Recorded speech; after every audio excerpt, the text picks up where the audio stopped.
कैसे हैं मेरे दोस्तों। एक बार फिर से आप सभी का हम स्वागत कर रहे हैं आपके अपने YouTube चैनल ज्ञान विद सचिन में एंड एप्लीकेशन ज्ञान विद सचिन में। तो दोस्तों, आज के इस कंप्लीट वीडियो में हम बात करने वाले हैं BTUP fourth semester mechanical engineering के एक इम्पॉर्टेंट सब्जेक्ट और एक tough subject strength of material के बारे में।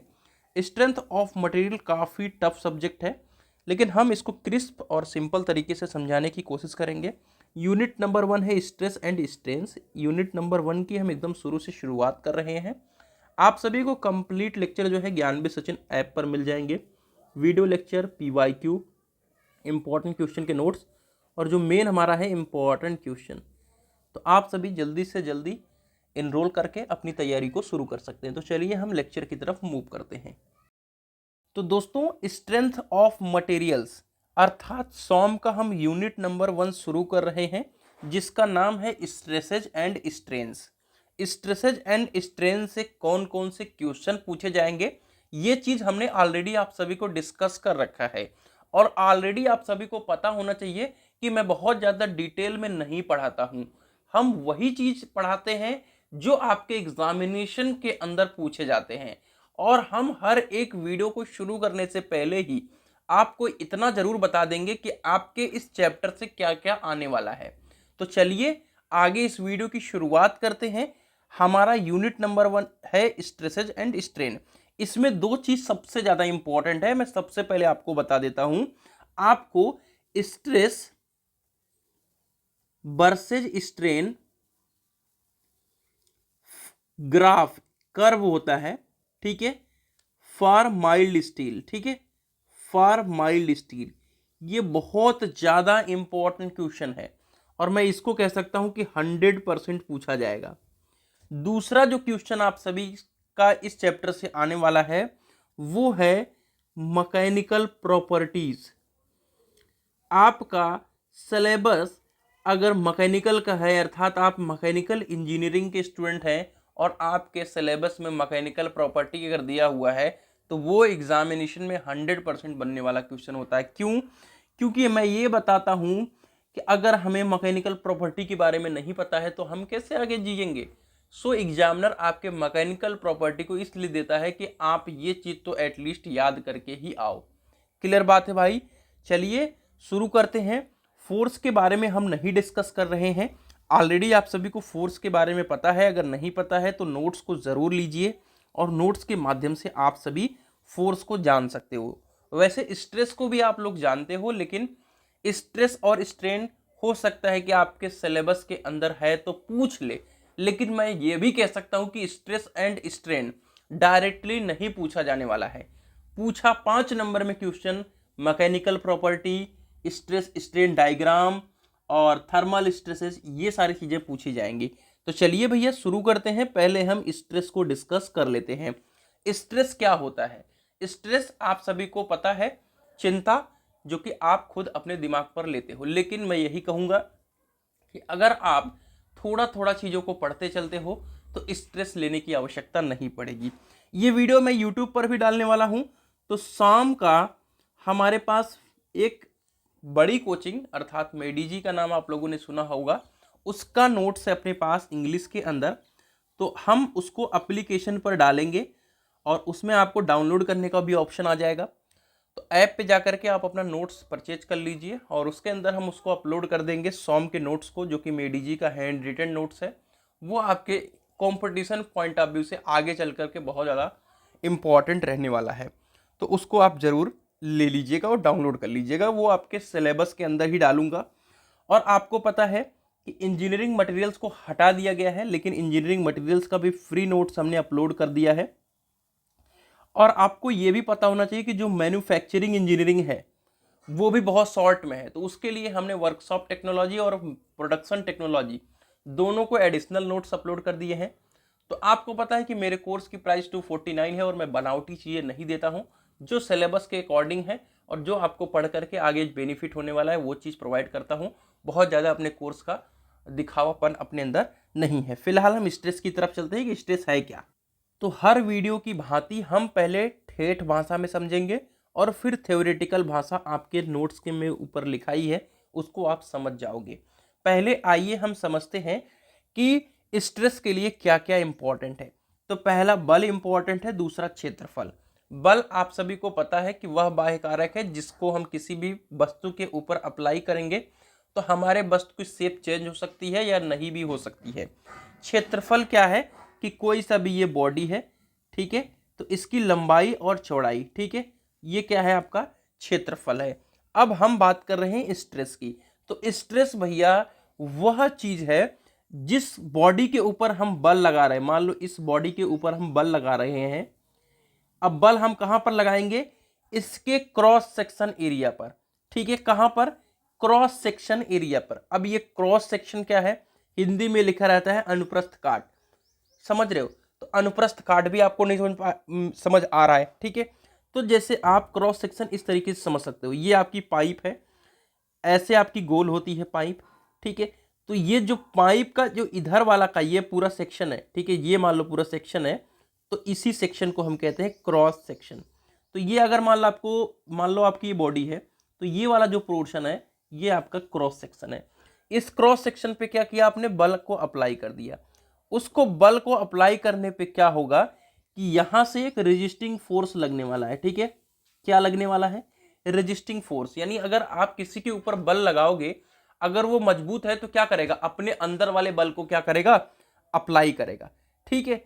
तो किसी भी वस्तु के ऊपर, यानी किसी भी वस्तु के क्रॉस सेक्शन के ऊपर लगाए गए बल, ठीक है, लगाए गए बल को हम क्या कह रहे हैं, स्ट्रेस कर रहे हैं, स्ट्रेस कह रहे हैं। अर्थात आपके वस्तु पर बाहर से बल लगाने पर साम्यावस्था में, यानी आपकी वस्तु क्या है, स्थिर है, वस्तु में उसकी अनुप्रस्थ काट के इकाई क्षेत्रफल पर, यानी क्रॉस सेक्शन के इकाई क्षेत्रफल यानी यूनिट एरिया को हम यहां पर रिप्रेजेंट कर रहे हैं। यानी सपोज करो कि ये आपकी बॉडी है, ठीक है, तो इसकी ये एक यूनिट एरिया है, इस पर हमने क्या किया, बल को अप्लाई किया। तो यूनिट एरिया यानी एरिया हो गई और ये बल, तो बल बटे क्षेत्रफल, यानी उस यूनिट एरिया पर हमने जितना बल लगाया, ध्यान से फिर से सुनिएगा, उस बॉडी के क्रॉस सेक्शन के यूनिट एरिया पर, यानी इस क्रॉस सेक्शन के यूनिट एरिया, मान लो ये यूनिट एरिया है, इस यूनिट एरिया पर हमने जितने बल लगाया, उस बल और क्षेत्रफल के अनुपात को हम कहते हैं स्ट्रेस, ठीक है भैया। तो उसकी अनुप्रस्थ काट के इकाई क्षेत्रफल पर कार्य करने वाले आंतरिक प्रतिरोधी बल, रेजिस्टिंग फोर्स, यानी आपका ये बल लगाया और ये है आपका रेजिस्टिंग फोर्स, तो उस बल और क्षेत्रफल के अनुपात को, रेजिस्टिंग फोर्स को प्रतिबल तीव्रता या स्ट्रेस कहते हैं। क्लियर बात है। तो प्रतिबल या आपका प्रतिबल तीव्रता यानी P को हम कहते हैं बल बटे क्षेत्रफल। इसे हम P या सिग्मा से डिनोट करते हैं। यदि वस्तु पर लगाया गया बाह्य बल F तथा काट का क्षेत्रफल A है तो प्रतिबल तीव्रता P बराबर बल बटे क्षेत्रफल। तो इतनी कहानी बताने के बाद आपको इतना पता चल गया कि कोई सी भी वस्तु है, उसके हम क्रॉस सेक्शन के यूनिट एरिया पर कोई बल लगाते हैं, तो उसके अंदर का जो बल होगा, यानी उसका रेजिस्टिंग फोर्स, अंदर का जो बल, जो क्या करेगा, उस बल को एक्सेप्ट करके यानी चैलेंज करेगा कि हम भैया तुम ऊपर से मुझे लगा रहे हो, हम अंदर से लगा रहे हैं, तो वो रेजिस्टिंग फोर्स और यूनिट एरिया क्षेत्रफल के अनुपात को हम प्रतिबल कहते हैं। अब देखो सिलेबस के अंदर टाइप्स ऑफ स्ट्रेसेज नहीं दिया है, ऐसा कुछ नहीं कहा गया है कि आप टाइप्स ऑफ स्ट्रेस के बारे में बताओ, ठीक है। तो सबसे ज्यादा इंपॉर्टेंट क्या है, यूनिट, ठीक है। तो यूनिट आप देख सकते हो न्यूटन पर mm स्क्वायर, किलोग्राम पर सेंटीमीटर स्क्वायर, किलो न्यूटन पर mm स्क्वायर, या मेगा पास्कल या गीगा पास्कल। अगर ये आप लिखते हो, ठीक है, तो समझ लो कि आप सभी बहुत ज्यादा अच्छा फील करोगे जब आपका एग्जामिनर कॉपी चेक करेगा। क्यों? क्योंकि अगर आपने मेगा पास्कल और गीगा पास्कल, ठीक है, इन सब में न्यूटन पर mm स्क्वायर में संबंध भी बता दिए ना, तो और भी ज्यादा आपको बेनिफिट होने वाला है। तो टाइप्स ऑफ स्ट्रेस अभी हम आगे डिस्कस करने वाले हैं, मैकेनिकल प्रॉपर्टी, तो उसके अंदर हम डिस्कस कर लेंगे। वैसे भी ऑलरेडी आप सभी ने इन सब चीज़ों को पढ़ रखा है। तो चलिए हम टाइप्स ऑफ स्ट्रेस को भी लगे हाथ डिस्कस कर लेते हैं। टेंसाइल स्ट्रेस है, कंप्रेसिव स्ट्रेस है, शियर स्ट्रेस है और डायरेक्ट एंड बेंडिंग स्ट्रेस है, ठीक है। देखो हमारे सिलेबस के अंदर तो इन सब चीज़ों का जिक्र है नहीं, लेकिन फिर भी हम आपको थोड़ा थोड़ा ओवरव्यू दे देते हैं। मैं फिर से कह रहा हूं, ये आपके नॉलेज के पॉइंट ऑफ व्यू से, न कि आपके सिलेबस के पॉइंट ऑफ व्यू से। हम उन चीज़ों को स्टार्टिंग में ही बता दिए कि क्या आपके सिलेबस के पॉइंट ऑफ व्यू से, क्या आपके नॉलेज के पॉइंट ऑफ व्यू से। आपका क्या है, तनाव बल या संपीड़न, यानी ये टेंसाइल फोर्स है, ठीक है। टेंसाइल इसे हम कहेंगे और इसे हम कंप्रेशन कहेंगे, कंप्रेशन, ठीक है भैया। चलो अब देखो, ये आपकी कोई बॉडी है और यहां से अगर इसको खींचोगे तो क्या होगा, इसका क्रॉस सेक्शन ज्यादा हो जाएगा, पतला हो जाएगा ये, ठीक है। और आप पर, इस पर क्या लगने लगा, इस पर लगने लगा टेंसाइल फोर्स, ठीक है, टेंसाइल। अब ये बॉडी है, ऐसी थी, ठीक है, इस पर हमने क्या किया, कंप्रेसिव फोर्स लगा दिया, तो ये बॉडी कैसी बन गई, ऐसे हो सकती है, ऐसी बन गई, इसका क्रॉस सेक्शन और मोटा हो गया, ठीक है। तो ये हो गया कंप्रेसिव फोर्स। डायग्राम से ही चीजें क्लियर हो चुकी हैं, लेकिन थ्योरी को भी पढ़ लेना जरूरी होता है, ठीक है। जब किसी वस्तु पर भार या बल खिंचाव टेंसाइल में लगाया जाए तो वस्तु में हुए प्रतिबल को हम क्या कहते हैं, टेंसाइल स्ट्रेस कहते हैं। यानी अगर आप टेंसाइल फोर्स लगाए तो हम वो जो प्रतिबल जनरेट होगा, स्ट्रेस जनरेट होगा, उसे हम टेंसाइल स्ट्रेस कहेंगे। जब किसी वस्तु पर भार, देखो चाहे लोड की बात करें चाहे फोर्स की बात करें, बात एक ही है। भार जब कह रहा है तो समझो लोड या फोर्स दोनों एक ही चीज है, ठीक है। यानी अगर कोई बॉडी है, इसके ऊपर आप बैठ गए तो क्या किया, लोड लगा दिए, या अगर हाथ से दबा रहे हो तो बल लगा रहे हो, क्लियर बात है भाई। तो एटलीस्ट वहां पे भार ही लग रहा है। भार या बल कंप्रेशन में लगाया जाए यानी दबा रहा है, संपीड़न का मतलब क्या होता है, दबाना, ठीक है। और ये तनाव का मतलब क्या, टेंसाइल का मतलब तानना, ठीक है, में लगाया जाए तो बलों द्वारा वस्तु को हम दबाया जाता है। यानी यहां पे हम क्या कर रहे हैं, वस्तु को दबा रहे हैं, तब वस्तु में उत्पन्न प्रतिबल को हम क्या कह रहे हैं, संपीड़न प्रतिबल कहते हैं, ठीक है। अगला आता है शियर स्ट्रेस। शियर स्ट्रेस एक ही चीज समझ में आएगा बस डायग्राम से। देखो ये आपकी बॉडी है, ये भी आपकी बॉडी है, हमने क्या किया, यहां पर बल लगाया, ठीक है। जब यहां पर बल लगेगा तो होगा क्या, ऑब्वियस सी बात है, बल लगाएंगे तो कुछ ना कुछ होगा चेंजेस। तो आइए चेंज क्या हुआ, देखो इस तरीके से चेंज हो जाता है, ये कुछ इस तरीके से हो जाता है। तो ये जो लगा, ठीक है, ये जो लगा, इस प्रकार के बल को हम कहते हैं शियर स्ट्रेस, ठीक है। जब किसी अवयव पर शियर स्ट्रेस, कर्तन भार या शियर लोड, ठीक है, शियर फोर्स या शियर लोड काम करता है तो उसमें उत्पन्न प्रतिबल को हम कर्तन बल या अपरूपण प्रतिबल कहते हैं, ठीक है। तो डेफिनेशन लिखने में कोई दिक्कत नहीं है, बस इस चीज को समझना आप सभी के लिए इंपॉर्टेंट था। मुझे आशा है कि आप समझ चुके हैं, ठीक है। तो यहां पर शियर लिख देना। देखो अपरूपण कर्तन याद नहीं रहेगा, शियर हमेशा याद रहता है। इसे हम स्पर्शी प्रतिबल के नाम से भी पुकारते हैं। क्यों, क्योंकि आप सभी देख सकते हो कि यहां पे शियर होता है, यानी स्पर्श पे, जोड़ पे शियर होता है, ठीक है। तो इसे टाउ या एफएस से प्रदर्शित करते हैं। तो शियर स्ट्रेस अपान क्षेत्रफल, स्ट्रेस का फॉर्मूला हमेशा वही रहेगा, ठीक है। अब ये जो फोर्स है, ठीक है, फोर्स पर यूनिट एरिया को हम क्या कहते हैं, आपका स्ट्रेस। लेकिन हम क्या लग क्या रहा है, लग रहा है हमारा शियर स्ट्रेस। तो यहां पे शियर फोर्स होगा, ठीक है, पर यूनिट एरिया, ठीक है, शियर स्ट्रेस हो गया, यूनिट वही है, ठीक है।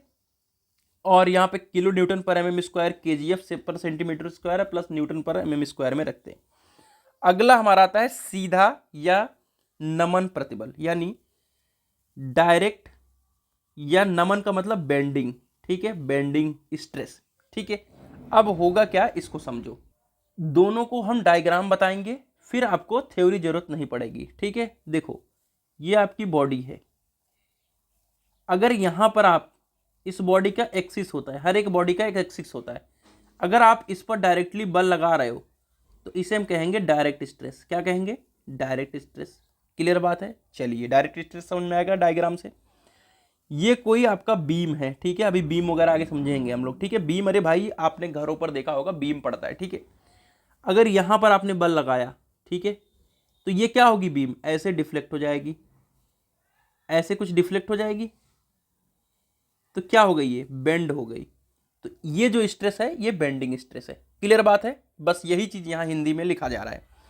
अच्छी टेंसाइल, अच्छी कंप्रेशन, यानी आप यहाँ पे टेंसाइल भी लगा सकते हो, जो ये लगाया जा रहा है, ठीक है, ये आपका टेंसाइल भी हो सकता है या आपका ये कंप्रेशन भी हो सकता है। किसमें? कंप्रेशन में, ठीक है। ये देखो, क्लियर बात है। तो यहाँ पर अक्षीय तनाव यानी टेंसाइल फोर्स लग रहा है, या मतलब एक्सिस पे ही लग रहा है, ठीक है, चाहे वो टेंसाइल लगे चाहे वो कंप्रेशन लगे, और चाहे आप डायरेक्ट लोड लगाओ, ठीक है, चाहे आप टेंसाइल लगाओ चाहे कंप्रेशन लगाओ, हमारा क्या कहलाता है? Direct load. और इस कारण जो उत्पन्न स्ट्रेस होगा उसे हम कहेंगे डायरेक्ट स्ट्रेस।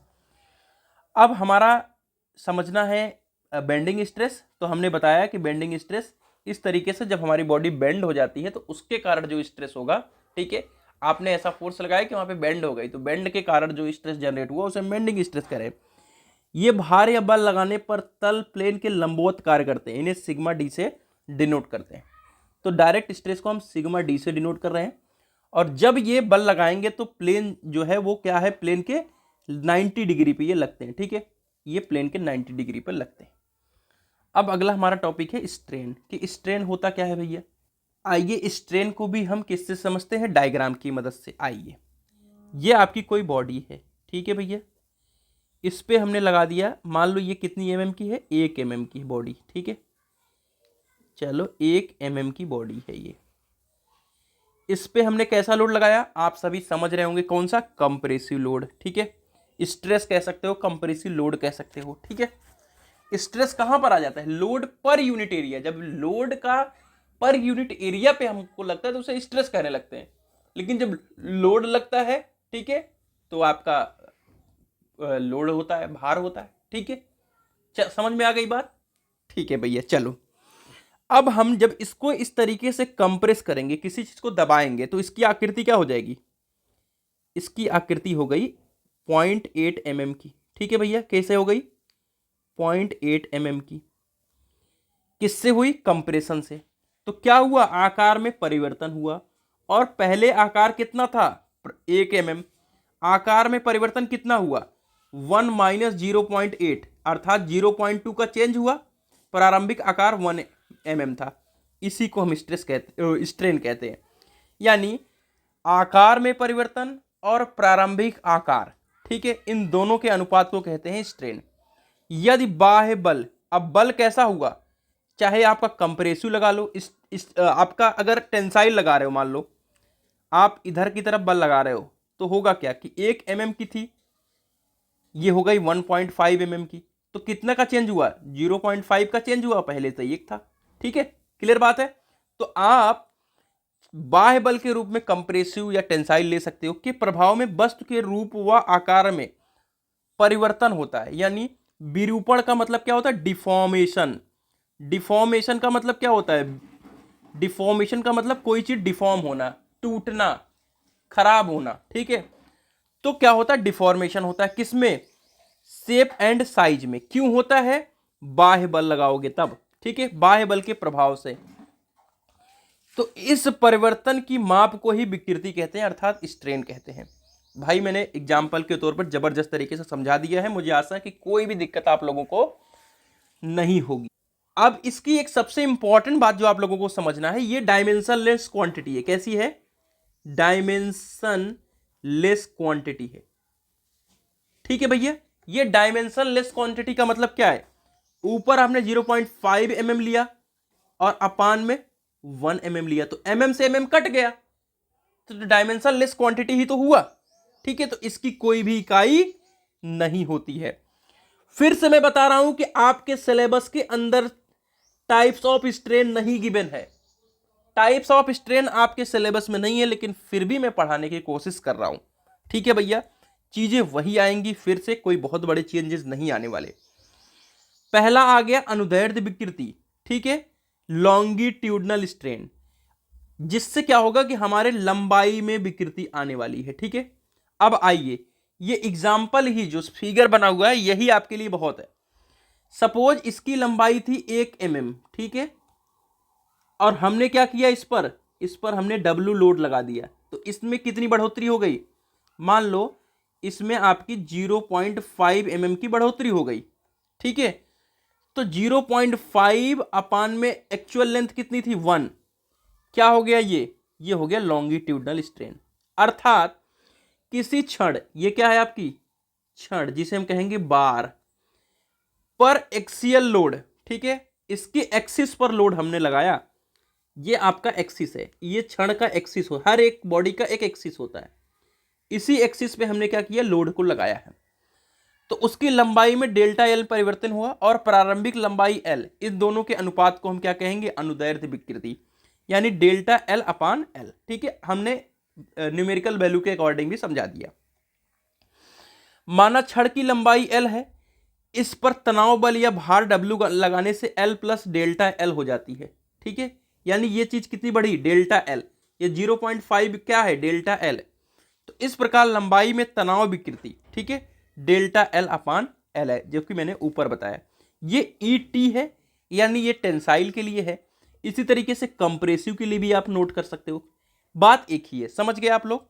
चलिए, अगर हम क्या कर रहे हैं इस बॉडी को, जैसा कि ऊपर मैंने बताया कंप्रेस कर रहे हैं, तो कंप्रेस करेंगे तो क्या होगा, परिवर्तन तब भी होगा, लेकिन कैसे परिवर्तन होगा, मतलब डेल्टा एल अपान एल फॉर्मूला तब भी रहेगा, लेकिन क्या होगा कि आपके 1 mm है, अब ये चीज क्या हो जाएगी, ये 0.8 mm हो जाएगी। तो डिफरेंस कितना आया 0.2 mm का आया। ठीक है, वही चीज यहां पर कहा जा रहा है।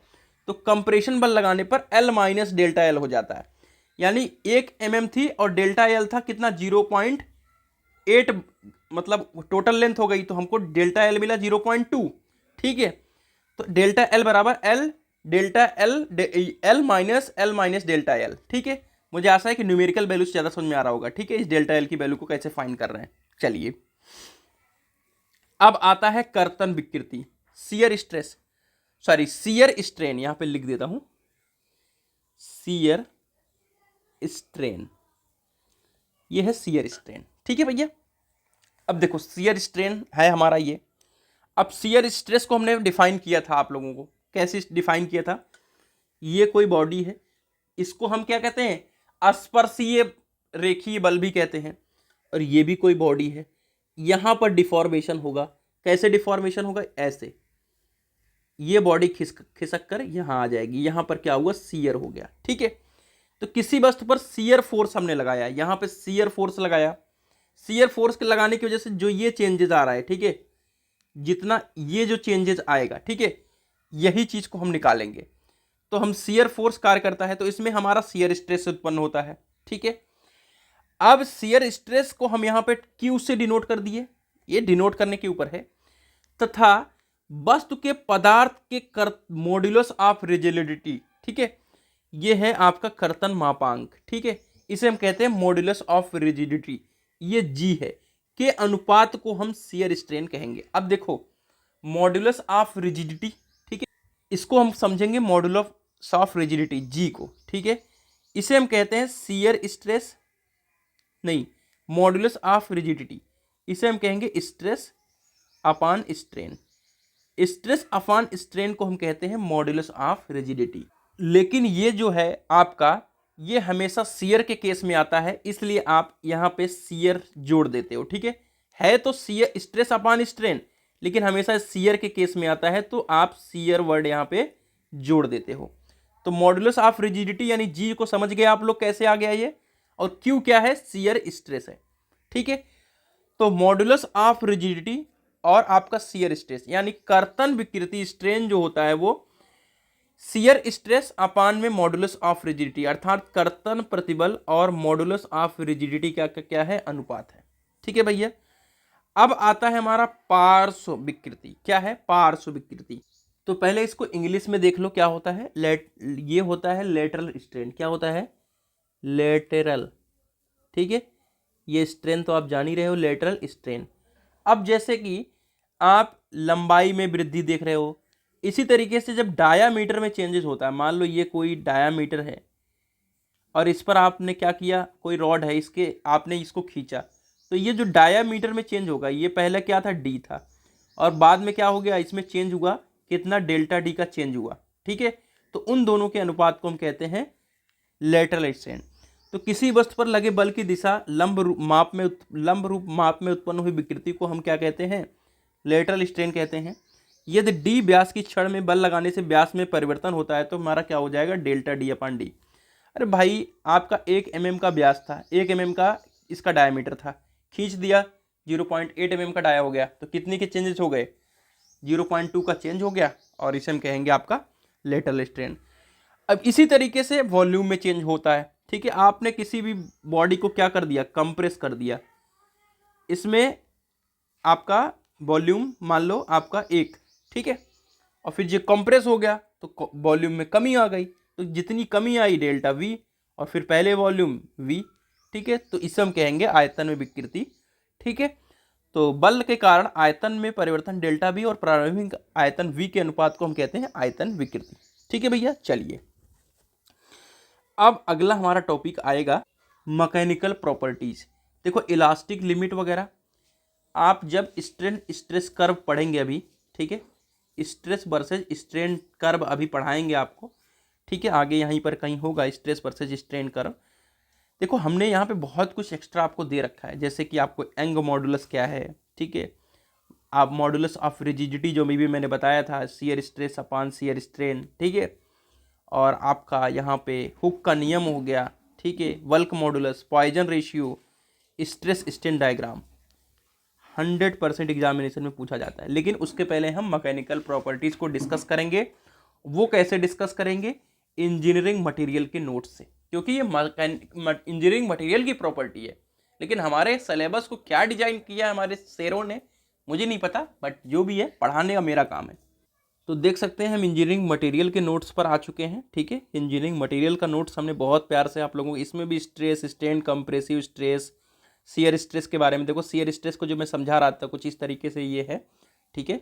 ये आपका इधर से बल लगाया, इधर से बल लगाया, तो इन दोनों के बीच में क्या हो गया? शियर हो जाता है, ठीक है। तो ये प्रकार के हम जो बल होते हैं इसे हम कहते हैं शियर स्ट्रेस और शियर फोर्स, ठीक है। Strain, linear strain, lateral strain, volumetric strain, ठीक है, शियर स्ट्रेन। देखो ये शियर स्ट्रेन समझा रहा था, ठीक है, ठीक है। जब खींचोगे तो ये डिफरेंस जो आएगा, ठीक है, इसके दोनों के अनुपात को हम यहाँ पे डिस्कस करते हैं, ठीक है।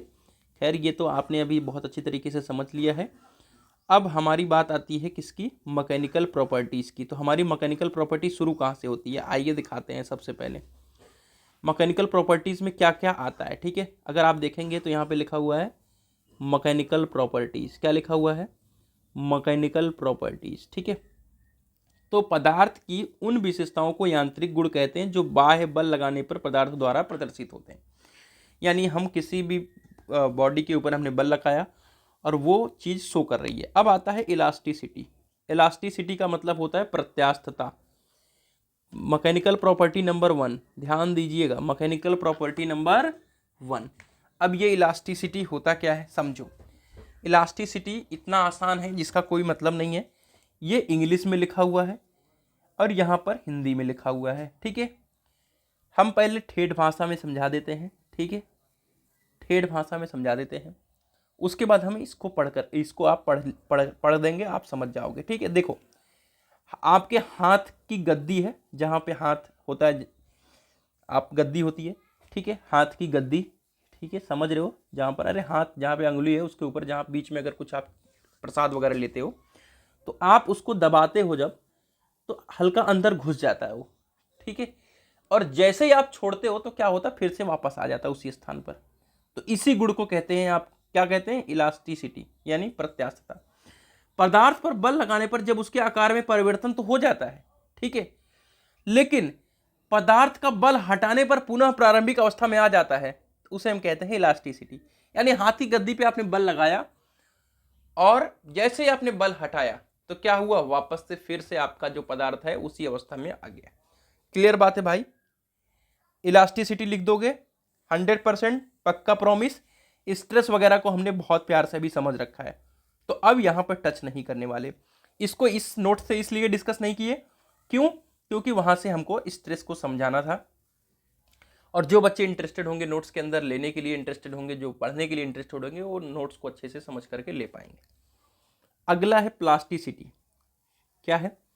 प्लास्टिसिटी। अब देखो, ये प्लास्टिसिटी समझने के लिए स्ट्रेस स्ट्रेन डायग्राम समझना जरूरी है, स्ट्रेस स्ट्रेन डायग्राम। लेकिन अभी फिलहाल के लिए हम प्रॉपर्टीज को डिस्कस कर रहे हैं, तो नहीं भी समझ रहे हो तब भी आप समझा दूंगा। हमेशा मैं एक बार ठेठ में समझाऊंगा, उसको रियलाइज करो अपने दैनिक एग्जाम्पल से, फिर आप आराम से जान पाओगे। देखो होता क्या है प्लास्टिसिटी में, आपने कोई ऐसी चीज लिया, ठीक है, कोई भी ऐसी बॉडी लिया जिस पर आपने बल लगाया, बल लगाया और वो बॉडी क्या हो गई, डिफॉर्म, यानी उसका आकार चेंज हो गया, ठीक है। अब वो पुनः अपने वापस शेप में आ नहीं पा रहा है, यानी किसी चीज को आपने बल लगाया और वापस आ जा रही थी तो इलास्टिसिटी गुण था उसका, लेकिन आपने बल लगाया और वह वापस नहीं आ पा रहा है, उसी अवस्था में रह जा रहा है, तो वह कहला रहा है प्लास्टिसिटी। यानी वो अपने अवस्था में आने का हल्का फुल्का कोशिश किया, लेकिन वो अपनी पूरी अवस्था को दोबारा से गेन नहीं कर पाया, तो इसे हम कहेंगे प्लास्टिसिटी गुण। जब किसी पदार्थ में प्रत्यास्थता की सीमा से अधिक बल लगाइए, आपने एक ऐसा बल लगाया जहां पर आपका फिर से वापस आ रहा है, क्या उस बॉडी अपनी फिर से पुनः अपने शेप एंड साइज में आ जा रही, लेकिन आपने क्या किया कि इलास्टिक लिमिट यानी प्रत्यास्थता की सीमा से ज्यादा बल लगा दिया। तो उस बल लगाने पर क्या होगा कि वो क्या होगा कि बिना टूटे, यानी आपका वो टूटेगा नहीं, लेकिन वो क्या हो जाएगा, परमानेंट डिफॉर्म हो जाएगा, फिर से वापस आने की कोशिश करेगा लेकिन वापस नहीं आ पाएगा। जैसे कि क्वाइन, ये आपकी क्वाइन है, यहां से आप बल लगाओ, ठीक है, यहां से बल लगाओ, आपकी क्वाइन कुछ इस तरीके से हो जाएगी, ठीक है, कुछ इस तरीके से आपकी क्वाइन यही दोनों आ जाएगी, तो वो फिर से वापस नहीं आ पाएगी, ठीक है। अब ये परसेंटेज एलोंगेशन क्या होता है, परसेंटेज एलोंगेशन यानी डेल्टा एल अपान एल इंटू 100। अब देखो इस चीज को आपने देखा है अभी, ठीक है, ये क्या है, डेल्टा एल क्या है कि मान लो ये 1 mm की बॉडी थी, ठीक है, 1 mm की बॉडी थी, तो इसमें जो भी डिफॉर्मेशन हुआ, मान लो 0.2 mm का डिफॉर्मेशन हुआ, तो ये 0.2 था और ये 1 था। इसी में अगर 100 का गुणा कर दिया, 0.2 और अपान 1 इंटू 100, तो ये निकल के आ जाता था परसेंटेज एलोंगेशन, तो इसे हम परसेंटेज एलोंगेशन कहते हैं, ठीक है। अगर परसेंटेज एलोंगेशन बढ़ेगा तो प्लास्टिसिटी बढ़ेगी। अब ये कहाँ की चीज है, ये कंपटीशन के पॉइंट ऑफ व्यू से चीज है, इसीलिए मैंने कहा कि आप इंजीनियरिंग मटेरियल के नोट्स को हमारे पढ़िए। मैं आपको भटका नहीं रहा हूं, मैं वही चीजें करूंगा जो सबसे कम आसान तरीके से हो सके, क्योंकि मैं एक स्टूडेंट हूं, आप सभी को परेशान करने की कोई भी हमारा मोटिव नहीं है। अगला आता है तन्यता, इसे हम कहते हैं डक्टिलिटी, ठीक है भैया। अब डक्टिलिटी क्या है, फिर से हम यहाँ पे लिखा हुआ इंग्लिश में, ठीक है, इंग्लिश में लिखा हुआ है, लेकिन हम इंग्लिश को हिंदी में तोड़ेंगे। अभी समझो, समझने की कोशिश करोगे तो कौन सी चीज ऐसी है जो समझ में नहीं आएगी, ठीक है। तन्यता का गुण क्या है, यानी कोई चीज को तानना, ठीक है, तानना। अब मान लो ये आपका कोई रॉड है, ठीक है, ये रॉड है, ये 1 mm का रॉड है। जब यहां से इसको तानोगे, यानी क्या करा रहे हो, टेंसाइल फोर्स लगा रहे हो। तानने के लिए कौन सा फोर्स लगता है, टेंसाइल फोर्स। तो क्या होगा कि ये डायामीटर मान लो कितना था, 0.5 mm का था, तो डायामीटर क्या होगा, डायामीटर और कम होगा, अर्थात इसकी लंबाई कैसे हो जाएगी, यहां तक चली जाएगी। और ये जो डायामीटर 0.5 का था, ये घट करके कितना आ गया, 0.2 का। एग्जाम्पल दे रहा हूं। तो यही प्रॉपर्टी कहलाती है तन्यता का। आइए हम इसको हिंदी में समझाते हैं, लिख लो। अब कहोगे कि इंग्लिश में लिखा है, तो भैया कहां लिखें, इट इज द प्रॉपर्टी, एक ऐसी प्रॉपर्टी विच परमिट्स, जो हमें परमिशन देती है, किसके लिए, मटेरियल के लिए, to be drawn out longitudinally, यानी अपने अनुदैर्ध्य एक्सिस, ये आपका एक्सिस है, इस अनुदैर्ध्य एक्सिस के प्रोस्पेक्टिव में, अनुदैर्ध्य एक्सिस के सापेक्ष खींचने का क्या देती है, परमिशन देती है। किस लिए देती है, टू रिड्यूस सेक्शन, यानी मैंने अभी बताया था कि ये चीज जो होता है, ये होता है क्रॉस सेक्शन, तो यही सेक्शन है, ये क्या हो जाएगा, रिड्यूस हो जाएगा। और रिड्यूस कैसे होगा, action of a tensile force, जब हम टेंसाइल फोर्स लगा रहे होंगे। तो किसी भी बॉडी के ऊपर जब हम टेंसाइल फोर्स लगाते हैं, तो वो बॉडी अपने अनुदैर्ध्य एक्सिस के सापेक्ष क्या हो जाती है, खिंच जाती है। अर्थात हमारा सेक्शन, क्रॉस सेक्शन रिड्यूस हो जाता है और उसकी लंबाई बढ़ जाती है। ये गुण हमारा तन्यता का गुण कहलाता है। ठीक है, नोट पॉइंट हमने दिया है, a ductile material must have possess a high degree of plasticity. अगर आपके अंदर प्लास्टिसिटी का गुण ज्यादा होगा, यानी आप किसी चीज को खींच दो और वो दोबारा अपने शेप में ना आए, तभी तो किसी चीज को तान पाओगे।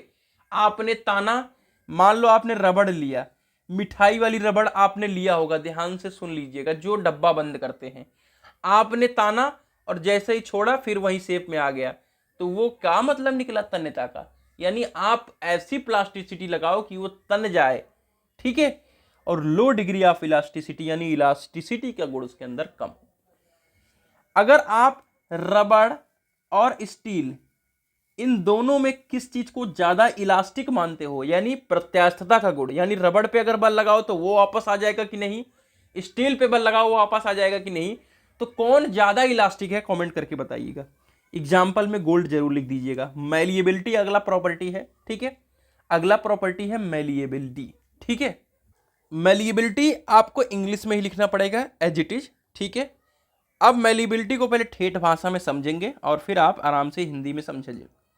ये कोई बॉडी है, इसके ऊपर क्या करोगे, ठोक ठोक के, पीट पीट के क्या करोगे, इस बॉडी को क्या करोगे, दूर तक फैला दोगे। ये प्रॉपर्टी क्या होती है, मैलिएबल प्रॉपर्टी। यानी it is the property of material which permits a material to extend.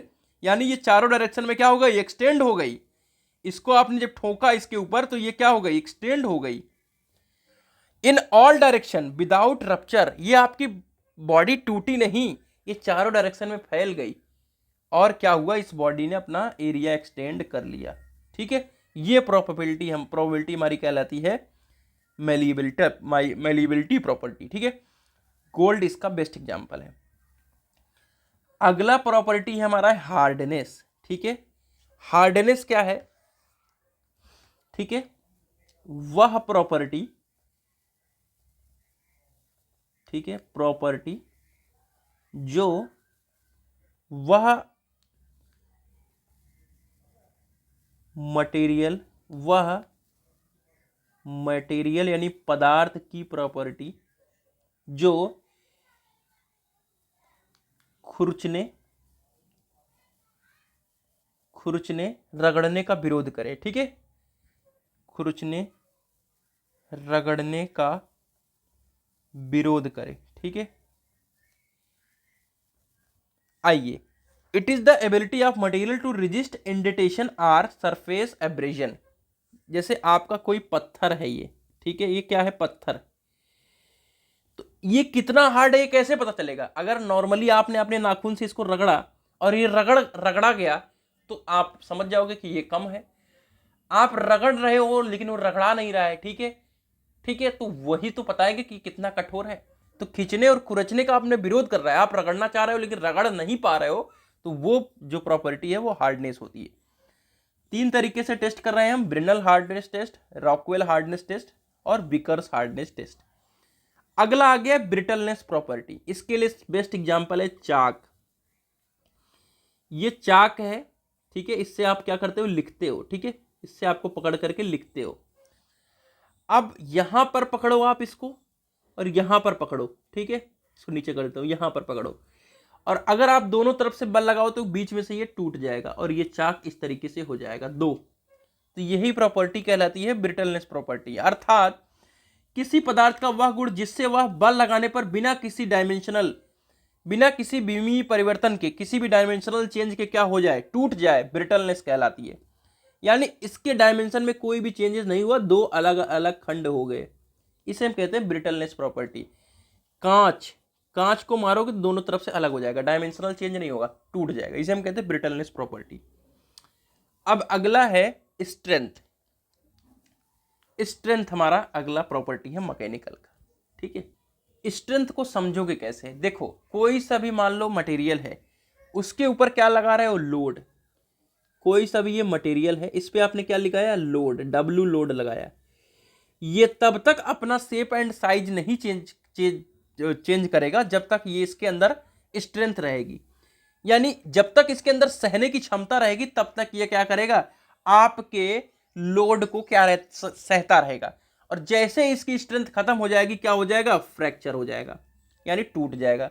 तो यही ये कह रहा है, the property enables material to resist fracture, यानी वह प्रॉपर्टी जो इनेबल करती है फ्रैक्चर को रेजिस्ट करने की, यानी उसके अंदर की ताकत जो उसके फ्रैक्चर को क्या कर रही है, रेजिस्ट कर रही है अंडर लोड। यानी आपने किसी बॉडी के ऊपर लोड लगाया, वो आपके फ्रैक्चर होने, उस बॉडी के फ्रैक्चर होने को होने नहीं दे रही है।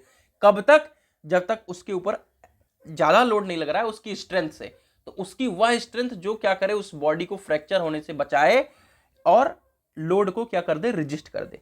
ठीक है, क्लियर। लेकिन जब क्या करोगे कि अल्टीमेट लोड लगा दोगे, जो हाईएस्ट लोड है, ठीक है, तो वो क्या हो जाएगा वहां पे, load at ultimate point divided by area of test station is the term as ultimate strength. ठीक है, तो एक और स्ट्रेंथ आता है अल्टीमेट स्ट्रेंथ। तो अल्टीमेट स्ट्रेंथ को ही बता रहा है यहां पर कि जिस बॉडी पर आप बल लगा रहे हो उसकी एरिया और जो अल्टीमेट पॉइंट पर लोड, यानी जो मैक्सिमम यहां पर लोड लग रहा है, ठीक है, अगर हम उसको उसके एरिया से डिवाइड करेंगे तो हमें अल्टीमेट स्ट्रेंथ मिलेगा। ये चीज कहा जा रहा है। ठीक है, क्लियर बात हो गई। यानी अल्टीमेट पॉइंट पे जो लोड है और उस बॉडी के एरिया से हम डिवाइड कर रहे हैं तो हमें अल्टीमेट स्ट्रेंथ मिल जाएगा। 100% पूछा जाने वाला क्वेश्चन है जिसे हम कहते हैं stress strain diagram. Stress strain diagram भाई 100% पूछा जाएगा। और ये आप सभी के लिए किसके लिए है, ये माइल्ड स्टील के लिए है। कास्ट आयरन के लिए भी समझाऊंगा, लेकिन माइल्ड स्टील के लिए ही एग्जाम में पूछा जाता है। ठीक है, चलिए स्ट्रेस स्ट्रेन डायग्राम आप सभी को दिख रहा होगा। ये आप सभी का स्ट्रेस है, ठीक है, और ये आपका स्ट्रेन है। क्लियर बात है, इसमें कोई दो राय नहीं है। अब आपको यहां पे A B C D point दिख रहे होंगे और यहां पर A B C D point दिख रहे होंगे। ए पॉइंट है प्रोपोर्शनल लिमिट, यानी स्ट्रेस की वैल्यू डायरेक्टली प्रोपोर्शनल होती है स्ट्रेन की। यानी मान लो किसी की ऊपर स्ट्रेस लगा रहे हो तो जितना स्ट्रेस लगा रहे हो उतना ही वहां पे डिफॉर्मेशन होता है। उसके बाद आता है बी इलास्टिक लिमिट, यानी लोड हमने क्या किया, बढ़ा दिया। लोड हमने क्या किया, बढ़ाया। लोड बढ़ाने से क्या होगा कि हमारे बॉडी में डिफॉर्मेशन होना शुरू हुआ। ए पॉइंट पे क्या था, प्रोपोर्शनल लिमिट, यानी स्ट्रेस और स्ट्रेन की वैल्यू क्या थी, आपस में बराबर थी, डायरेक्टली प्रोपोर्शनल थी। अब हमारा स्ट्रेस की वैल्यू बढ़ा, यानी लोड यहां पे बढ़ा, तो क्या हुआ कि आपके हाथ की गद्दी में एग्जाम्पल दिया था, गड्ढा हुआ। लेकिन जैसे ही आपने लोड को हटाया, वो क्या किया कि फिर से गड्ढा आपका भर गया और वहां से डिफॉर्मेशन यानी स्ट्रेन क्या हो गई, खत्म हो गई। क्लियर बात है इतनी। फिर से मैं समझाने की कोशिश कर रहा हूं, ये स्ट्रेन एक्सिस है और स्ट्रेस एक्सिस है। आपने क्या किया, स्ट्रेस को बढ़ाया ए पॉइंट तक। ए पॉइंट पर स्ट्रेस और स्ट्रेन की वैल्यू सेम थी, यानी स्ट्रेस और स्ट्रेन डायरेक्टली प्रोपोर्शनल थे। तो हम कहां पर थे, तो ए पॉइंट को मैंने समझाया था कि आपका प्रोपोर्शनल लिमिट है, अर्थात हमने स्ट्रेस और स्ट्रेन की वैल्यू को बराबर रखा है। जैसे हमने स्ट्रेस और बढ़ाया, ठीक है, यहाँ पे बी पॉइंट तक आ गए स्ट्रेस को बढ़ा करके, तो हमारा क्या हुआ कि बॉडी में डिफॉर्मेशन हुआ। लेकिन जैसे हमने स्ट्रेस को हटाया, फिर से हमारी बॉडी फिर उसी शेप में आ गई। अब सीमा हमारी शुरू होती है सी एंड डी। इसे हम कहते हैं अपर एंड लोअर यील्ड पॉइंट। सी होता है अपर यील्ड पॉइंट, यहाँ पे लिख देता हूं फिर से। डी है लोअर यील्ड पॉइंट, ठीक है, यील्ड पॉइंट, ठीक है भैया। अब इसको भी आगे आप समझ लोगे, ठीक है। ये है अपर और ये है लोअर यील्ड पॉइंट। इसके बाद आता है ई पॉइंट। ई पॉइंट क्या है आपका, अल्टीमेट स्ट्रेंथ। यहां पर आपने अल्टीमेट स्ट्रेस यानी कह सकते हैं कि मैक्सिमम लोड को अप्लाई कर दिया है। देख सकते हो यहां पे मैक्सिमम लोड बॉडी के ऊपर अप्लाई हो गई। और एफ क्या है, फ्रैक्चर पॉइंट। यहां पर आते आते इस देखो, किसी बॉडी के ऊपर आपने लोड लगाया तो वो तब तक संभाल के रखती है, लेकिन कुछ देर बाद वो ढीला पड़ जाता है। तो फ्रैक्चर तो इस वाले पॉइंट पे, यानी यहां पे कम लोड लगने पर भी फ्रैक्चर होता है, लेकिन इसने ही आधा कमर ई पॉइंट ने ही तोड़ दिया, यानी मैक्सिमम स्ट्रेस यहां ई पे लग चुका था। ठीक है भैया, चलिए अब ये दो पॉइंट आपको समझ में नहीं आए होंगे बस, ठीक है, बाकी तो सब समझ में आ चुके होंगे। अपर एंड लोअर यील्ड पॉइंट का मतलब होता है यहां से प्लास्टिसिटी, अभी हमने डिस्कस किया था, ठीक है, प्लास्टिसिटी। यानी अगर आपने बॉडी के ऊपर लोड लगाया और वो वापस से अपने शेप में नहीं आ पा रहा है तो उसे हम कहेंगे प्लास्टिसिटी। अर्थात ये जो बी पॉइंट था ये था इलास्टिक लिमिट, लेकिन जब बी से सी पर गया तो क्या हुआ, बॉडी के अंदर शेप चेंज होना शुरू हो गया है, अर्थात प्लास्टिसिटी गुण का आना शुरू हो गया, यानी बॉडी फिर से अपने वापस शेप में नहीं आ पा रही है। सी तक रहता है तो कुछ आने की कोशिश करती है, लेकिन डी पे जब आ जाती है तो आपका आने का कोई संभावना नहीं है, अर्थात वो प्लास्टिसिटी में जा चुका होता है। क्लियर बात है भैया, ये है आपका स्ट्रेस स्ट्रेन डायग्राम। अब आइए हम यहाँ पे और भी मैकेनिकल प्रॉपर्टीज को देखेंगे। एक होता है यील्ड स्ट्रेंथ, ठीक है, यील्ड स्ट्रेंथ, जिसे हमने क्या कहा, upper yield point and lower yield point, upper and lower, ठीक है, upper and lower yield point, ठीक है, यील्ड पॉइंट, ये दो चीज हमने कहा, ठीक है। अब क्या होगा, इसको हम समझने के लिए स्ट्रेंथ को समझ रहे हैं, यानी उस पॉइंट पर स्ट्रेंथ क्या है, तो वह स्ट्रेस लगाया जिस पर पदार्थ में क्या हुआ, पहली बार परिवर्तन होने का पता लगा। यानी यहां तक तो क्या था कि फिर से वापस आ जा रहा था, लेकिन यहां पर क्या हुआ कि चेंज हुआ शेप, यानी अब की बार प्लास्टिसिटी का गुण हुआ, यानी बॉडी में चेंज हुआ, वापस से वो शेप नहीं ले पाया। तो वह स्ट्रेंथ जब बॉडी में पहली बार परिवर्तन होने का पता चलता है तो उसे हम कहते हैं यील्ड स्ट्रेंथ। अगला हमारा प्रॉपर्टी है स्टिफनेस। स्टिफनेस का मतलब क्या है, देखो, अगर किसी बॉडी के ऊपर आपने बल लगाया, ठीक है, ये बल लगाया आपने, ठीक है, तो या तो बॉडी ऐसे बेंड हो जाएगी, ऐसे बेंड हो जाएगी, ठीक है, ऐसे तो हो जाएगी, ऐसी तो होगी, लेकिन उसको बेंड होने से पहले इसके अंदर का जो रेजिस्टिंग फोर्स है वो कोशिश करेगा कि हम बेंड ना हो। भाई किसी का हाथ आप मरोड़ने की कोशिश करोगे तो वो अपने अंदर की ताकत लगाएगा, जब उसकी ताकत खत्म हो जाएगी तो क्या होगा कि वो छोड़ देगा, तो बेंड हो जाएगा। तो stiffness is the extent to which an object resist deformation in response to an applied force. यानी इस फोर्स के अप्लाइड में, यानी कहने का मतलब यह है इस गुण के कारण पदार्थ प्रत्यास्थ विरूपण का विरोध करती है। यानी आप क्या कर रहे हो, स्टिफनेस को बढ़ा रहे हो, तो लोड को बढ़ाओगे तो नीचे से स्टिफनेस बढ़ रहा है, यानी जो ये रजिस्टिंग प्रॉपर्टी है, यानी ये जो रजिस्ट कर रहा है, इसे हम कहते हैं स्टिफनेस, यानी रिजिस्ट डिफॉर्मेशन। यानी मैं ये ऐसे नहीं होने वाला, मैं अपनी तरफ से फोर्स को अप्लाई करूंगा। कहने का मतलब स्टिफनेस समझ में आ गया होगा कि किसी भी बॉडी के ऊपर आपने फोर्स लगाया, उसके अंदर का जो बल रजिस्ट कर रहा है उसे हम प्रॉपर्टी को कहते हैं स्टिफनेस प्रॉपर्टी। अगर स्टिफनेस बढ़ेगा तो डिफॉर्मेशन कम होगा, अर्थात अगर स्टिफनेस नहीं बढ़ा, स्टिफनेस बढ़ता रहा तो ये चीज जो ऐसे ज्यादा बेंड हो गई है ये कम बेंड होगी, ठीक है, ऐसे ही रह जाएगी, ठीक है। क्लियर बात है भाई। चलिए अब 2-3 और प्रॉपर्टी है, उसके बाद मैकेनिकल प्रॉपर्टी एंड हो जाएगी, लेकिन आपको सारी मैकेनिकल प्रॉपर्टीज याद होनी चाहिए, ठीक है। टफनेस, अगला हमारा क्या है, टफनेस प्रॉपर्टी, ठीक है। चलिए, it is the property of material which enable it to absorb energy without fracture. कहने का मतलब स्ट्रेंथ आपने पढ़ा और आपने टफनेस पढ़ रहे, तो टफनेस और स्ट्रेंथ दोनों में आपको बहुत कंफ्यूजन होगा। क्यों? क्योंकि दोनों ही क्या कर रहे हैं, फ्रैक्चर को टफनेस, स्ट्रेंथ में क्या था, स्ट्रेंथ अभी आप लोगों को मैंने पढ़ाया था, तो स्ट्रेंथ में आपको यही मैंने बताया कि आपके पास वो मैक्सिमम कह सकते हैं ताकत है जो आप फ्रैक्चर होने को क्या कर रहे हो, रजिस्ट कर रहे हो। लेकिन ये टफनेस प्रॉपर्टी क्या है कि एनर्जी को एब्जॉर्ब कर रहे, मतलब आप उस बॉडी के ऊपर अगर फोर्स लगा रहे हो तो क्या करेगा, ये एनर्जी को एब्जॉर्ब कर लेगा। और कब तक एब्जॉर्ब करेगा, विदाउट फ्रैक्चर, ठीक है, यानी आपको फ्रैक्चर नहीं होने देगा, एनर्जी को क्या करके रखेगा, एब्जॉर्ब करेगा, ठीक है। Which enables it to absorb energy, यानी एनर्जी एब्जॉर्बिंग प्रॉपर्टी है टफनेस। यानी आपको स्ट्रेंथ के साथ टफनेस बॉडी में होना बहुत जरूरी है, ये चीज यहां पे बताया जा रहा है, टफनेस। तो वो है एक प्रॉपर्टी जो विदाउट फ्रैक्चर एनर्जी को एब्जॉर्ब करती है, आपको ये लिखना पड़ेगा, वो प्रॉपर्टी कहलाती है टफनेस प्रॉपर्टी। अगला आता है क्रीप और फटीग, दोनों को ठेठ भाषा में समझाऊंगा क्योंकि इनका बेसिक एग्जाम्पल आपके पास मौजूद है, ठीक है। चलिए पहले हम फटीग को समझा देते हैं। आपने क्या लिया, एक तार ले लिया और यहां से पकड़ लिया, यहां से पकड़ लिया, आपने इसको क्या किया, ऊपर नीचे ऐसे ऐसे घुमाते रहे, ठीक है, इस तार को, तो क्या होगा, कुछ देर के बाद वह टूट जाएगी। तो इसे हम कहते हैं फटीग। तो किसी भी वस्तु में लगने वाले प्रतिबल, यानी आपने क्या किया, स्ट्रेस लगाया। कैसा स्ट्रेस लगाया, आप उस तार को घुमा रहे थे, तो अर्थात साइक्लिक स्ट्रेस वहां पे लगा रहे थे, ठीक है। लगातार परिवर्तन होने पर कुछ समय बाद वस्तु क्या होगी, अचानक से टूट जाएगी। तो ये हमारी फटीग प्रॉपर्टी कहलाती है। अगला है क्रीप, ठीक है। क्रीप, आप अपना लेंटर देखा होगा घर में, हम पूर्वांचल वाले हैं तो भैया लेंटर कहते हैं, यानी जो आप ऊपर ढालते हो छत पर, अरे बीम के बाद छत के ऊपर पूरी जो आपकी छत पड़ी रहती है उसे हम कहते हैं लेंटर, ठीक है।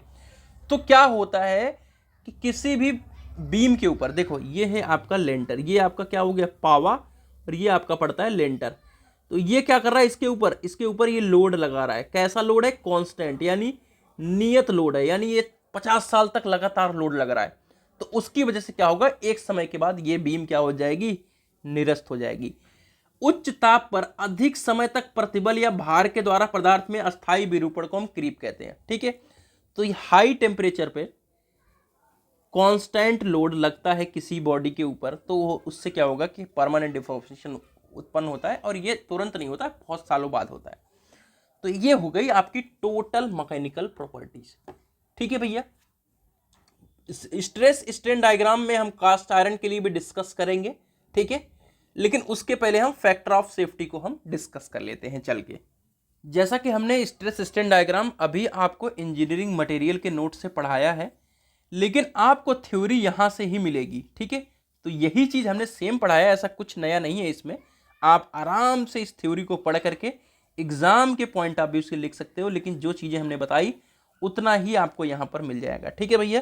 तो ये आपको यील्ड पॉइंट क्या है, स्ट्रेस कहां पर क्या है, ये सारी चीजें आपको यहाँ पे, ब्रेकिंग पॉइंट वगैरह आपको सब मिल जाएगा, कुछ भी यहाँ पे नया नहीं है, ठीक है भैया। आपके डिफरेंट इलास्टिक कांस्टेंट के बीच में संबंध याद करने, मैं आप सभी को बता दूं कि ये कुछ नहीं पूछा जाने वाला है इसके बेसिस पे, ठीक है। अब आपके सिलेबस में गिवन है, तो बस आपको यही ध्यान में रखना है कि इस तरीके से आपको जो भी कह सकते हैं कि रिलेशंस हैं उनको बस याद रखना है आपको, ठीक है। ये आपको रिलेशंस आपको याद रखने हैं, ठीक है, ये आपको रिलेशंस याद रखने हैं, ठीक है। यहाँ पे कोई भी प्रूफ नहीं है, ठीक है, रिलेशन बिटवीन इलास्टिक कांस्टेंट कोई भी प्रूफ वगैरह नहीं दिया है। खैर अभी मैं इसको डिस्कस नहीं कर रहा हूँ, हम अभी आए हैं फैक्टर ऑफ सेफ्टी डिस्कस करने।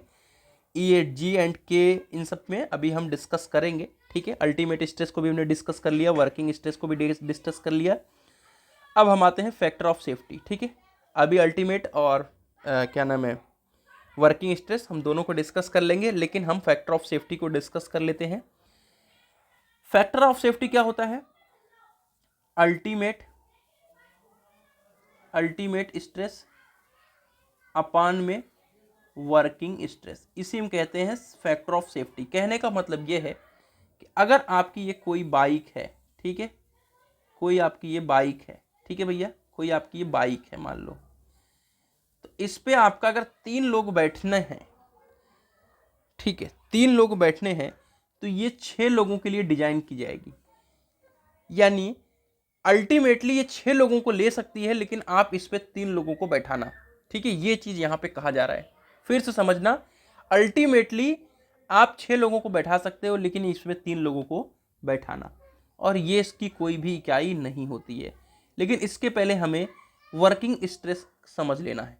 वर्किंग स्ट्रेस का मतलब, आप सेफ्टी के साथ किसी पर वर्क कर रहे हो, कार्य करते समय किसी पदार्थ या अवयव पर सुरक्षा की दृष्टि से जितना अधिकतम प्रतिबल मान्य होता है, जितना आपका मान्य, यानी 100 किलो पास्कल अगर मान्य है तो उतना ही आप लगाइए। यानी 3 लोग को अलाउ है, 2 लोग के अलाउ है तो 2 ही लोग बैठो, ठीक है।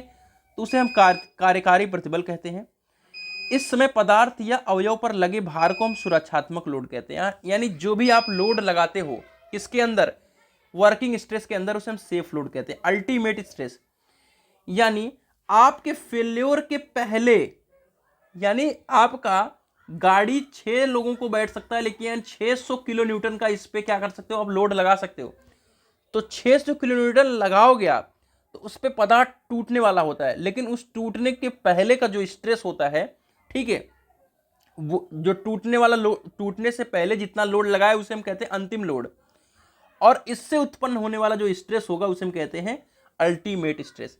अर्थात अंतिम तनाव लोड, यानी आपका मैक्सिमम जो लोड लगा दिया आपने और उसका एरिया, ठीक है। तो अल्टीमेट स्ट्रेस और वर्किंग स्ट्रेस दोनों आपको समझ में आ चुका है, ठीक है। अब हमारा जो अगला टॉपिक है वो है रिलेशन, ठीक है। अब देखो रिलेशंस के ऊपर हम आ जाते हैं।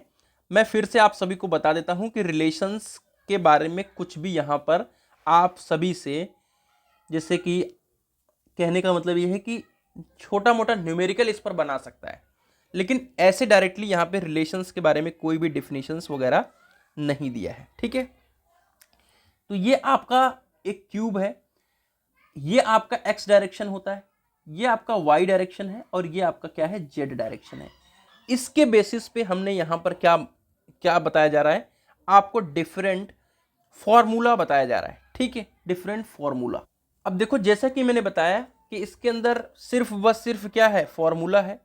तो लेकिन फॉर्मूला को जानने से पहले इसके पहले की चीज़ों को जानना जरूरी है, जैसे यंग्स मॉडुलस, यंग मापांक को कहते हैं यंग मॉडुलस, आयतन मापांक यानी आपका वॉल्यूमेट्रिक बल्क मॉडुलस जिसे कहते हैं एक्चुअल में, ठीक है। तथा एक होता है पॉइजन रेशियो, अभी हमने ऊपर ही डिस्कस किया, जिसे हम 1/m या म्यू कहते हैं, ठीक है। और यहाँ पे प्रत्येक भुजा की लंबाई को यहाँ पे L से डिनोट किया है, यानी जो भी डिस्टेंस लिया है इन्होंने L लिया है, और सभी फेसेस समान है। इसके बेसिस पे हमें यहाँ पे फॉर्मूला डिस्कस कर रहे हैं। अब जब तीनों फेसेस समान है तो डेल्टा एक्स बराबर डेल्टा वाई बराबर डेल्टा जेड बराबर स्ट्रेस, यानी एक्स डायरेक्शन में जो स्ट्रेस लग रहा है वही वाई डायरेक्शन में स्ट्रेस लगेगा, वही जेड डायरेक्शन में लगेगा, तो यानी हम इसको स्ट्रेस दे सकते हैं, ठीक है। क्लियर बात है। अब यहाँ पे स्ट्रेन कैसे डिसाइड होता है, आपको पता है कि स्ट्रेन के लिए हमने अभी फॉर्मूला चेंज इन लेंथ अपना और ओरिजिनल लेंथ होता है, ठीक है। लेकिन आपको पता है कि स्ट्रेन, जैसे अभी शियर स्ट्रेस हमने डिस्कस किया था, ठीक है, तो वहां पर क्या था आपका shear stress upon shear strain modulus of rigidity, ठीक है। तो उसी तरीके से change in length upon length, तो इस तरीके से इसको स्ट्रेन के रूप में आप इसको डिस्कस कर सकते हो, ठीक है। तो यहाँ पर जो स्ट्रेन को हम डिस्कस करते हैं वो कुछ इस तरीके से है, लेकिन यहाँ पे थोड़ा सा आपको चेंज करना पड़ेगा। देखो फॉर्मूला एक्चुअल में होता है, अभी हमने जो यंग मॉडुलस की बात करी, ठीक है, वो होता है स्ट्रेस अपॉन स्ट्रेन, ठीक है, स्ट्रेस अपॉन स्ट्रेन, ये स्ट्रेन का सिंबल है। तो ई और ई बराबर स्ट्रेन, तो यही चीज़ यहाँ पे डिस्कस किया जा रहा है कि सिग्मा अपॉन ई क्या हो जाएगा, स्ट्रेन, जिसे हम डेल्टा एक्स डिनोट कर रहे हैं वो एक्चुअल में स्ट्रेन है, ठीक है। तो खैर हम ये अभी जो यहाँ पे लिखा था उसको हमने समझा दिया, लेकिन हमें याद क्या रखना है, हमें फॉर्मूला याद रखना पड़ेगा, ठीक है। एक्स डायरेक्शन के लिए हमको फॉर्मूला याद रखना पड़ेगा, ठीक है, वाई डायरेक्शन के लिए याद करना पड़ेगा और जेड डायरेक्शन के लिए याद करना पड़ेगा, ठीक है। तो यहाँ पर आप फॉर्मूलाज देख सकते हो, ठीक है, डेल सिग्मा अपान ई, ठीक है, 1/me minus sigma upon me। तो फॉर्मूला जो हमें निकल कर आ रहा है, strain in x direction due to sigma x, ठीक है, strain in x direction due to sigma y, strain in x direction due to sigma z. हमने इन तीनों को माइनस करके ई एक्स की वैल्यू को हमने फाइंड किया है, ठीक है, वो है sigma upon E minus 2 into sigma upon M into E. ये आपको फॉर्मूला याद रखना पड़ेगा, ठीक है। चलिए, ये आपको फॉर्मूला यहाँ पे याद रखना पड़ेगा। यहाँ पे सब चीज़ों के बारे में आप जान रहे हो, जैसे m क्या है, पॉइजन रेशियो है, सिग्मा आपको पता है, ई आपका यंग मॉडुलस पता आ रहा है, ठीक है, 2 आपको पता ही है, ठीक है। चलिए, और जो आप सभी का यहाँ पर दिख रहा है वो ई एक्स जो दिख रहा है, ठीक है, वो क्या दिख रहा है आपका कि आपका स्ट्रेन जो है एक्स डायरेक्शन में स्ट्रेन है, वाई डायरेक्शन में स्ट्रेन है, तो ई जो है एक्स डायरेक्शन का स्ट्रेन यहाँ पे बताया रहा है। इसी तरीके से आप फॉर्मूला को और भी मॉडिफिकेशन कर सकते हो। ई वाई का टर्म में देखो, सिग्मा अपान ई 1 माइनस 2 अपान एम, ये फॉर्मूला हो गया। वाई डायरेक्शन में है, ये क्या है, ये विकृति है। जेड डायरेक्शन में ई जेड के लिए देख सकते हो सिग्मा अपान ई 1 माइनस 2/m। फॉर्मूला बस याद रखना है आपको बस। और ये जो मॉडिफिकेशन फॉर्मूला है, अगर आप सभी इस चीज़ को देखें तो ये फाइनल मॉडिफिकेशन फॉर्मूला आया है किसका, ई एक्स का फॉर्मूला यहाँ पर आया है, ई वाई का फॉर्मूला यहाँ पर आया है, ई जेड का फॉर्मूला यहाँ पर आया है। तो आपने क्या याद करना था इतनी देर से जो मैं बक रहा था, वो था strain in x direction, y direction और जेड डायरेक्शन। क्या strain in x direction, y direction और जेड डायरेक्शन। डेरिवेशन नहीं है आपके सिलेबस में, इसलिए मैं ज़्यादा उस पर जोर नहीं दे रहा हूँ। अब आता है वॉल्यूमेट्रिक स्ट्रेन। इसका फॉर्मूला आपको यहाँ पर याद रखना पड़ेगा, E X plus E Y plus Z. क्यों? क्योंकि वॉल्यूम क्या होता है, सबका जोड़ होता है। तो ये फॉर्मूला आपका निकल के आएगा वॉल्यूमेट्रिक स्ट्रेन के लिए। आयतन मापांक का फॉर्मूला आपको निकल कर आएगा, ठीक है, ई बराबर 3K1 - 2/m, ठीक है, ये आपको याद रखना पड़ेगा, ठीक है। तो ये आपके सारे फॉर्मूले मैंने हाईलाइट कर दिए। अब आता है एंग मॉडुलस और मॉडुलस ऑफ रिजिडिटी में संबंध, ठीक है। ये है एंग मॉडुलस और ये मॉडुलस ऑफ रिजिडिटी, ठीक है। ये आपका इसके बीच में यहाँ पे संबंध। डेरिवेशन फिर से नहीं है, परेशान होने की आवश्यकता नहीं है। जब कभी इन फ्यूचर डेरिवेशन अगर आएगा तो देखा जाएगा। तो फॉर्मूला फाइनली यहाँ निकल के आ चुका है, E बराबर 2G1 प्लस म्यू, ठीक है। ये फॉर्मूला आपको याद रखना है। मैं ज़्यादा जोर नहीं दे रहा हूँ क्योंकि डेरिवेशन नहीं है, ठीक है भैया। ई जे के तथा के में संबंध पूछ रहा है, ठीक है, क्योंकि यहाँ पे सिर्फ पूछा है रिलेशन बिटवीन इलास्टिक कॉन्स्टेंट्स, ठीक है। तो आप चाहें तो इस फॉर्मूले को प्रूफ के बारे में सोच सकते हैं, लेकिन यहाँ पर मेरा कोई भी प्रूफ का नज़रिया नहीं है। और जितना मैं यहाँ पे टाइम दूंगा, अगर आप मतलब मैं आप स्टूडेंट के तरीके से सोचता हूँ, अगर आप इतना यहाँ पे टाइम दे रहे हो, इतना कहीं और अगर टाइम दो मतलब किसी अगले चैप्टर पर, तो वो चीज़ आप और अच्छी तरीके से कर पाओगे। ई जे के और संबंध में देखो तो E बराबर 2G1 प्लस 1m बराबर 3K1 - 2m। ये फॉर्मूला आपको यहाँ पे तीनों को याद रखना पड़ेगा, ठीक है, क्लियर बात है। और एक और आपको सिलेबस में दिया हुआ है E बराबर 9Kg G प्लस 3K। ये भी आपको देखो, ये आपका प्रूफ है ही नहीं, बट आपको यहाँ पर फॉर्मूलेस आपको याद रखने पड़ेंगे, ठीक है भैया। तो आपने इस सब फॉर्मूले को जितना मैंने हाईलाइट किया याद कर लीजिएगा। तो हमने आपके काफ़ी चीज़ों को कवर कर लिया है। अब थर्मल स्ट्रेस और स्ट्रेस एंड स्ट्रेन, ये सारी चीज़ें हैं, बस यही पढ़ना है, ठीक है। तो इसके बाद मैं आप सभी को बता दूं कि 2 टॉपिक हमारे और रह जाएंगे, ठीक है, जो कि आपके हैं stress and strain values in bodies of uniform section composite under the influence of normal force and thermal stress, ठीक है। तो इन 2 टॉपिक को हम नेक्स्ट लेक्चर के अंदर कवर करने वाले हैं। तो ये हम यूट्यूब के हिसाब से भी डाल रहे हैं और आप सबके हिसाब से डाले हैं, और नेक्स्ट लेक्चर के 2 टॉपिक के बाद हमारा यूनिट नंबर 1 कंप्लीट हो जाएगा, ठीक है भैया। तो चलिए मिलते हैं एक नई वीडियो के साथ, तब तक के लिए bye bye, tata, take care, love you all.